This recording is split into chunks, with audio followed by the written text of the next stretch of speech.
अदरक चुपचाप खुद को बांधने देती है। इधर अनुभव की आंखें अब धीरे धीरे खुलने लगती है। वह खुली आंखों से सब देख रहा था, पर नशा अभी भी होने की वजह से कुछ भी साफ साफ नहीं दिख रहा था उसे, और कुछ समझ नहीं आ रहा था कि वह कहाँ है और क्या हो रहा है। अरे उसके ऊपर ठंडा पानी डाल, राना ने कहा तो उसके आदमी ने झट से एक बाल्टी ठंडा पानी अनुभव के ऊपर डाल दिया। उसकी आंखें झटके में खुल गई, लेकिन सर अभी भी थोड़ा भारी सा लग रहा था। वह सिर पकड़कर कुछ देर नीचे की तरफ देखता रहा। अरे इस शेर की आंखें तो खुल नहीं रही, एक आदमी ने हंसते हुए कहा। तो अनुभव ने सर उठाकर देखा तो वह चौंक हुए चारों तरफ देखने लगा और तुरंत सारी बातें याद आ गई। बगल में अर्थ बेहोशी की हालत में बंधे जय और सामने अदरका को देखकर वह बेहद गुस्से में आ जाता है। वह जोर से गरजता है, राना तेरी खैर नहीं, आज तेरा सारा कुंबा खत्म कर दूंगा मैं। वह उठने की कोशिश करता है, लेकिन उसके दोनों हाथ और पैर जंजीर से बंधे रहते हैं, तो वह उठ नहीं पाता है। यह देखकर राना के आदमी जोर से ठहाके लगाकर हंस पड़ता है। क्या हुआ, हेरी निकल गई, नहीं उठ पा रहा, अब कभी उठेगा भी नहीं। अरे कैसी बातें कर रहे हो, उठेगा ना, बिल्कुल उठेगा, पर यहाँ से नहीं, दुनिया से बहुत जल्द, बोलकर एक बार फिर एक दूसरे को ताली देकर ठहाके लगाकर हंस पड़ा। मुझे इस तरह बांधकर हंस रहा है, ताकत दिखा रहा है, मेरी पत्नी को बांधकर मर्दांगी दिखा रहा है। अगर हिम्मत है तो खोल कर दिखाओ, फिर देखते हैं कौन उठता है धरती पर से, तुम सभी या मैं। अरे देखो तो सामने इसकी औरत बंधी हुई है, फिर भी हमारे आगे हाथ जोड़ने गिड़गिड़ाने के बजाय अकड़ दिखा रहा है। रोना गिराना तो तुम सब करोगे, वह भी बहुत जल्द। अभी बगल में उसकी नज़र जय पर जाती है, जो कि अर्थ बेहोशी की हालत में था और देखकर लग रहा था इसके साथ बहुत टॉर्चर हुआ है, कई दिनों से भूखा रखा गया है। अनुभव चौंक जाता है, समझ में नहीं आता है, हम इसके दुश्मन हैं, पर यह जय को क्यों बंधक बनाकर रखा है। ओह लगता है इसने एक बार मेरी हेल्प की थी, शायद इसलिए तो नहीं, पर यह मैं भी समझ नहीं पाया कि जब यह राना के लिए काम करता था तो मेरी मदद क्यों करता था। इससे क्या दुश्मनी है, इसकी उसे क्या घूर रहे हो। अनुभव आज तुम तीनों को एक साथ मुक्ति दे देता हूँ, बहुत सपोर्ट करता था, तुम्हें सारी खबर पहुँचाता था ना, अब ऊपर ही तुम तीनों एक दूसरे के लिए काम करना, खबर पहुँचाना, जो करना हो करते रहना, कौन ऊपर पहुँचता है यह मैं अभी दिखाता हूँ। अगर तुझ में दम है तो मेरा हाथ खोलकर दिखाओ। हाँ नहीं है मुझ में दम, लेकिन तुम में है भी तो क्या कर लेगा, कुछ भी नहीं, अब तो सीधा ऊपर जाएगा। राना ने अंगूठा दिखाते हुए कहा, चलो अब तीनों एक एक कर अपना मुंह खोलो और मेरे सारे सवालों का जवाब दो, हम तुम्हारे किसी भी सवाल का जवाब नहीं देंगे। राना आगे कुछ बोलता तब तक पीछे से आकर उसके एक आदमी ने अनुभव के गाल पर चाटा मार दिया। उसका चेहरा एक तरफ घूम गया। अरे रे, मारने की जरूरत नहीं, यह सब कुछ बताए या ना बताए, लेकिन मैं जो सच्चाई बताऊंगा यह जानकर तो यह खुद ही मर जाएगा। फिर अदरका के मुंह पर से पट्टी हटाते हुए कहा, सबसे पहले मेरी प्यारी भतीजी, मैंने तुम्हें बचपन से पाल पोस कर इतना बड़ा किया और तुमने मेरे साथ ही धोखा कर लिया। प्रॉपर्टी के पेपर साइन करते समय तुमने बड़ी चालाकी से जय के साथ मिलकर वह पेपर ही बदल दिया। नहीं चाचा, मैंने नहीं बदले, आपने जो पेपर लाया था मैंने उस पर साइन किया। झूठ बोलने की जरूरत नहीं चाचा, झूठ नहीं बोल रही हूँ, पर एक तरह से जो हुआ वह तो ठीक ही हुआ ना। जो प्रॉपर्टी मेरे पापा की है वह तो मेरी ही होगी, तो आप क्यों रखना चाहते थे, आपको क्यों चाहिए। राना ने एक थप्पड़ खींचकर लगा दिया। गोरी चिट्टी अदरका के चेहरा पर तुरंत उंगलियों के निशान छप गए, चेहरा एक तरफ घूम गया। मैंने तुम्हें पाला पोसा तेरे बाप के मरने के बाद, तो मेरा नहीं तो क्या तुम्हारा होगा। उसे थप्पड़ लगते ही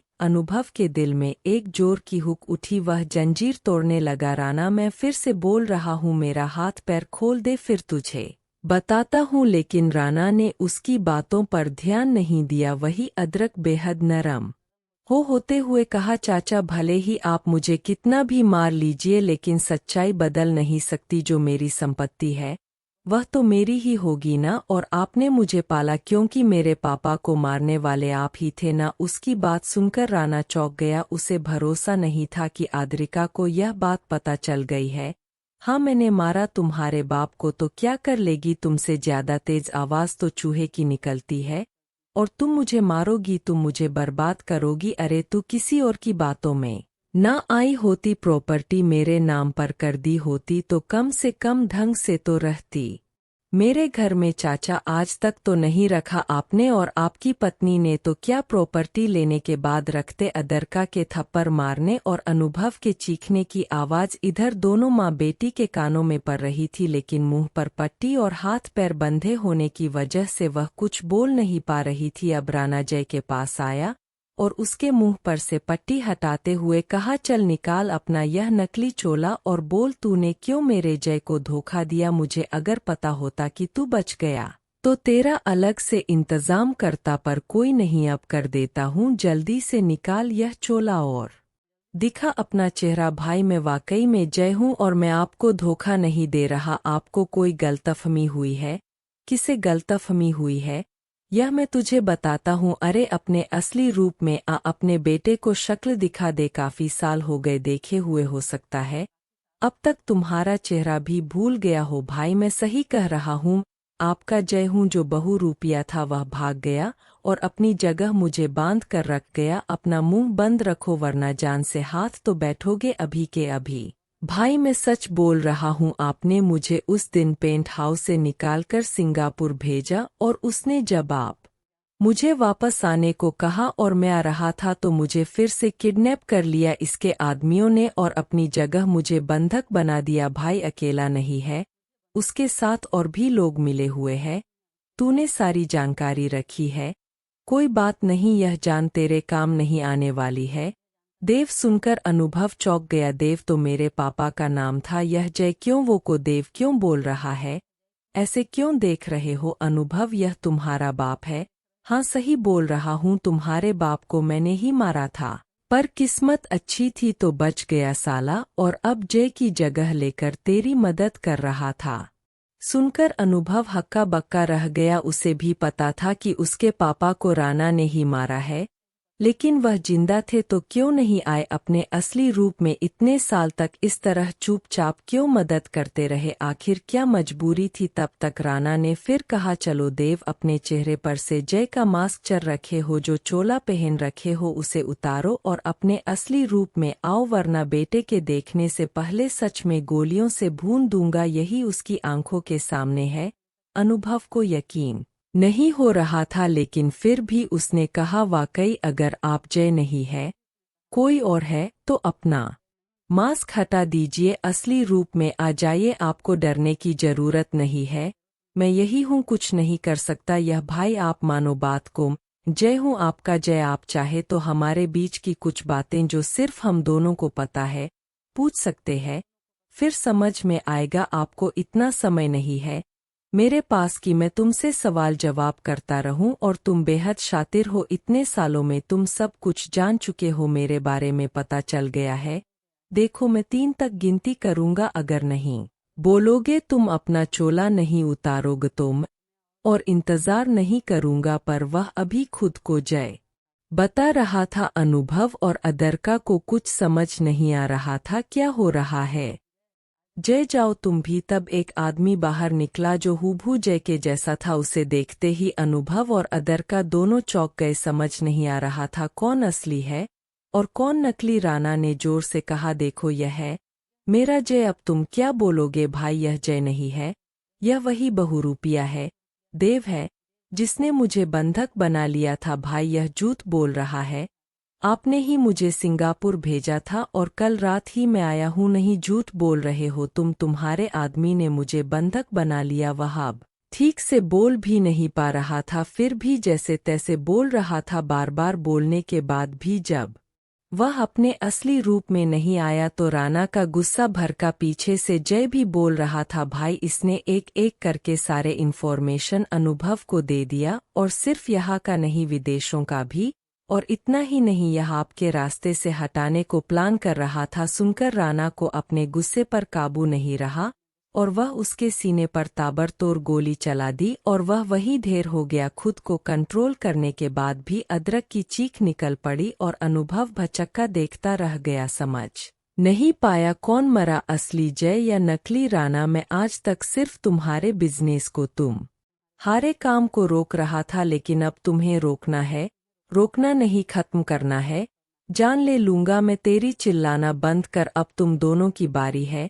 लेकिन चाचा, आप मुझे क्यों मारेंगे? मैं तो आपकी भतीजी हूं ना। अरे तू मेरी भतीजी कब से हो गई? तू मेरे भाई की बेटी तो है नहीं, तू तो रोड से उठाई हुई किसी महिला की बेटी है जिसे मेरे भाई ने अपनी बेटी मान लिया। और तुझे क्यों छोड़ दूं मैं अपने भाई को? जो मेरा खून था उसे नहीं छोड़ा तो तुम्हें छोड़ दूं, ताकि कल को तुम सांप की तरह फुफकार फन उठाओ और मुझे डस लो। अब अदरका ने कुछ नहीं कहा। अच्छा तू बता, पिछले 2 साल में जितनी बार मेरे हथियार की गोल्फ की खेप आई वह सब तुमने रोका ना? सब पर तूने कब्जा किया ना? और उस लड़कियों सबको भी तुमने ही छुड़ाया ना? हाँ मैंने किया। क्यों किया? अकेला भटक रहा था, अनाथ था, सब कुछ रहने के बाद भी भिखारी सा जीवन था, अपने पास रखा पाला पोसा और मुझे ही धोखा दे दिया। क्यों? क्योंकि तुमने मुझे धोखा दिया, मेरे बाप को मारा, तुम्हारे साथ काम करता था, तुम्हारा वफादार था, बहुत मानता था, पिता का दर्जा दिया था। पर एक दिन मुझे पता चल गया कि तुम सिर्फ अवैध हथियार या गोल्ड की तस्करी नहीं करते बल्कि ट्रैफिकिंग भी करते हो। यहाँ से लड़कियों को बाहर भेजते हो और तुमने ही मेरे बाप को भी मारा है। इतना ही नहीं, मेरे पिता की सारी प्रॉपर्टी धोखे से तुमने ले लिया और मुझे भी अपने साथ इसलिए रखा कि ताकि मैं तुम्हारे काम आऊं, तुम्हारे कामों में मदद करूं, तुम्हारा गुलाम बनकर रह जाऊं। लेकिन जैसे ही मुझे तुम्हारी सच्चाई पता चली मैंने तभी मन ही मन ठान लिया, अब तुम्हें बर्बाद करके ही छोड़ूंगा। राणा जोर से हंसने लगा। आधी सच्चाई में इतना गुस्सा आया है, पूरी सच्चाई पता चलेगी तो पूरी सच्चाई भी जानता हूँ। अदरका के पापा यानी राजा अंकल को तूने मारा है। उनकी पत्नी जो प्रेग्नेंट थी उसे भी तुमने ही मारा। राणा ठहाके लगाकर हंस पड़ा। इतना ही जानकारी है? दूसरे के बारे में बराबर जानकारी रखते हो, अपने बारे में नहीं है? तुम्हारी माँ के बारे में क्या ख्याल है? सोचा है? वह क्यों भागी थी और कहाँ गई? अनुभव ने मुंह फेर लिया। मुझे नहीं बात करनी उस औरत के बारे में। अदरका ने सिर हिलाकर मना किया। नहीं अनुभव, तुम गलत बोल रहे हो, तुम्हें बीच में बोलने की जरूरत नहीं, मुंह बंद रखो अपना। और यह समय नहीं है यह बात करने का। अच्छा लगा यह नफरत देखकर, लेकिन आज जब तेरा बाप ऊपर चला गया और जब तुम भी ऊपर जाओगे तो मैं असलियत बता ही देता हूँ। राणा ने कहा, तेरी माँ सविता देव ठाकुर याद है? वह भागी नहीं थी और शायद मैं तुम्हें यह बात उस पग फेरे के दिन भी कहा था, याद है ना? तू भी याद रख लेना राणा, मैंने भी कहा था कि अगर इसमें थोड़ी भी सच्चाई रही तो नहीं जानता हूँ क्या हस्र होगा तेरा, मेरा जो होगा होगा, लेकिन तुम्हारा पहले करके जाऊंगा। तो अब सुन, तेरी माँ को मैंने भगाया। अरे सिर्फ भगाया नहीं, भगाकर बेच दिया। वह अभी अभी तुम कह रहे थे ना ह्यूमन ट्रैफिकिंग, वही कर दिया। उसका भी सुनकर अनुभव का कलेजा कांप गया। माँ का चेहरा आंखों के सामने आ गया। वह महसूस करने लगा माँ को कितनी तकलीफ हुई होगी, कितना कष्ट हुआ होगा, कितना रोई गिरगिर होगी। ऊपर से अभी बिना सच्चाई जाने सोचे मुझे उस पर उंगली उठाता रहा, तरह तरह के तोहमत लगाता रहा, नफरत पाले बैठा था। सोचकर खुद से नफरत सी होने लगी। अरे तेरे बाप के मरने के बाद वह यूं ही शोक में डूबी हुई थी तो मैंने सोचा भले ही यह विधवा है पर वास्तव में इसकी काया तो बहुत सुंदर और जवान है, तो इसका उपयोग तो होना चाहिए कि नहीं। फिर एक दिन मैंने यह कहकर उसे अपने घर बुला लिया कि आपका पति यानी देव भाई जिंदा है, वह अस्पताल में है, पर उनकी दिमागी हालत ठीक नहीं है। वह सिर्फ आपका नाम ले रहा है, आपको देखना चाहता है। संजोग बस उस दिन शायद तीज का व्रत था, तुम्हारी माँ का उपवास था और उसी दिन तेरे बाप को जिंदा होने की खबर मिली, इसलिए वह दुल्हन की तरह 16 श्रृंगार कर यहाँ आई और मैंने ने क्या पता है उसका यही रूप दिखाकर उसको बेच दिया, विदेश पार्सल कर दिया। अनुभव को उसकी बातें सुनकर आंखों में खून उतर आया, गुस्से में थर थर कांप रहा था। राणा के साथ साथ उसे खुद पर भी गुस्सा आ रहा था। इतने सालों तक माँ को गलत समझा, उंगली उठाता रहा। आज भी इतना सुना कर आया हूँ, अब किस मुंह से मैं जाऊंगा उनके सामने, किस मुंह से माफ़ी मांगूंगा। वह फूट कर रो पड़ा। अरे पूरी सच्चाई सुन लो, फिर जी भर कर रो लेना। जब तुम्हारी माँ को पता चला तो वह बहुत रोने लगी, गिर लगी, मेरे पैर पकड़ने लगी। प्रेग्नेंट हूँ, माँ बनने वाली हूँ, मेरे पति का पति के प्रेम की निशानी मेरे पेट में पल रहा है, प्लीज मुझे छोड़ दो। अब मेरा भी माथा ठनका, सच में वह प्रेग्नेंट है तो उसे कौन खरीदेगा, क्या क्या जाए अब उसका, मुझे समझ में नहीं आ रहा था। अनुभव उसकी तरफ आंखें फाड़ कर देखने लगा। मुझे इस तरह मत देखो, उसे मैंने कुछ नहीं किया। हाँ, मेरी पत्नी रक्षा को जब यह बात पता चली तो उसने तुरंत उपाय ढूंढ लिया, उसे कुछ खिला दिया जिससे उसका मिसकैरेज हो गया। राना, अनुभव जोर से चिल्लाते हुए हाथ पैर के जंजीर तोड़ने लगता है। अरे चिल्ला क्यों रहे हो, बच्चा सहित कौन खरीदता उसे, इसके लिए उसके बच्चे को मारना पड़ा, गर्भ गिराना पड़ा। राना, तेरा काल आ गया। बोलते हुए अनुभव ने ताकत लगाई और एक हाथ का जंजीर टूट गया। राना कुछ समझ पाता तब तक रक्षा और अमायरा भाग कर आई। रक्षा हाथ हिलाते हुए चिल्लाने लगे, मुझे सब पता चल गया है, उस दोनों को मार दो। अरे वह साधारण आदमी नहीं है और ना ही वह माफिया है, अरे वो पुलिस वाला, और सिर्फ यही नहीं, इसकी औरत यानी कि यह लड़की भी पुलिस की एजेंट है, उसी के लिए काम करती है, हमारे बारे में सारी जानकारी पुलिस को दे चुकी है। इससे पहले की बात और आगे बढ़े, जल्दी से दोनों को मार दो। लेकिन जब तक राना उसकी बात समझ पाता, अदरका जो रस्सी थामे बैठी थी, जानबूझकर खुद को बंधा हुआ दिखा रही थी, झटके में छोड़ दिया और गन निकाल लिया। रक्षा भी जोर जोर से चिल्लाकर बता रही थी। राना को समझ में आया और उसने तुरंत अपना गन निकालकर अनुभव पर पॉइंट कर दिया। यह देखकर अदरका ने ट्रिगर दबा दिया और बुलेट सीधा रक्षा के सीने को चीरती हुई निकल गई और वह वही ढेर हो गई। राना आश्चर्य से अदरका को देखता रह गया, उसे जरा भी यकीन नहीं था यह चूहे की आवाज निकालने वाली लड़की वास्तव में शेरनी है। इधर राना का ध्यान बटा तो अनुभव ने एक हाथ से उसका का गन छीन लिया। यह देखकर राना के आदमी ने अनुभव के ऊपर चारों तरफ से गन पॉइंट कर दिया। देर मत करो, खत्म कर दो साले को, जो होगा देखा जाएगा, वह बाद में देखना, पहले इधर देखो, अदिका ने कहा तो सब ने उसकी तरफ देखा। वह राना के सिर पर गन पॉइंट कर चुकी थी। चाचा, मेरे चाचा, अगर आपको सुनने की समस्या पहले से थी तो इलाज कराना चाहिए था। चाची इतने चिल्लाकर कह रही थी कि हम दोनों ही पुलिस वाले हैं, फिर भी यकीन नहीं हुआ। जुबान चलाने से अच्छा हाथ चलाते तो हम जिंदा नहीं होते, पर अब तो हम दोनों बच गए। लेकिन आप तो नहीं बचोगे, तो अपने पति के बारे में सोच चाचा, अपने आदमी को कहिए गन हटा ले, वरना मैं भूल जाऊंगी कि आप मेरे चाचा हैं। अगर अपनी जान बचानी है तो चलिए सरेंडर कीजिए। राना ने दोनों हाथ ऊपर कर लिया, लेकिन वह इशारे में को शूट करने के लिए कह रहा था। तभी वहां पुलिस की टीम आ गई। अनुभव पर जितने भी लोग गन पॉइंट के थे, सबके सब हाथ ऊपर कर पीछे हट गए।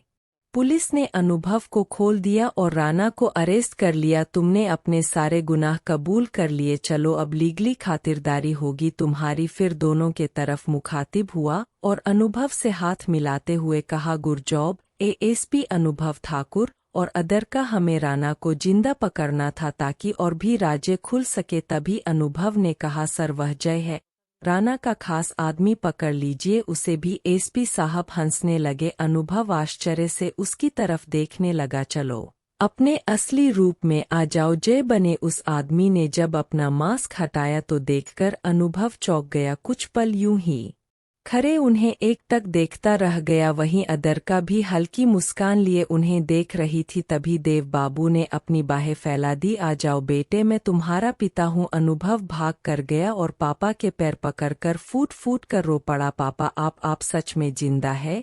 और राना सच कह रहा था, पर जब आप जिंदा थे तो इतने सालों तक कहाँ थे? क्यों नहीं आए घर मेरे पास? मां के बारे में क्यों नहीं पता लगाया आपने? देव ने अनुभव की बातें पकड़कर बाह पकड़ उठाकर गले से लगाते हुए कहा, बेटा लंबी कहानी है, बाद में बताऊंगा। वही राना हक्का वक्का रह गया। मतलब वह सही कह रहा था, उसने असली जय को मार दिया। गुस्से के मारे में कुछ सोच समझ नहीं पाया, उसकी एक बात नहीं सुनी। तुम ऐसे क्यों चौंक रहे हो राणा? मैंने कहा था आज तुम्हारा सारा कुंबा खत्म कर दूंगा। अरे पर मेरी बेटी कहाँ है?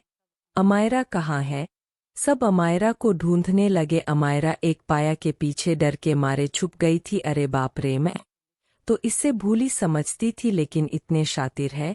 माँ सच कह रही थी। तभी राजन और अभय बाबू भी आ गए। बधाई हो मिस्टर अनुभव, आपका ऑपरेशन सक्सेस रहा और अदर का तुम्हें भी बहुत मेहनत किया, सहयोग किया तुमने सर, यह सब आपके सहयोग से संभव हुआ है।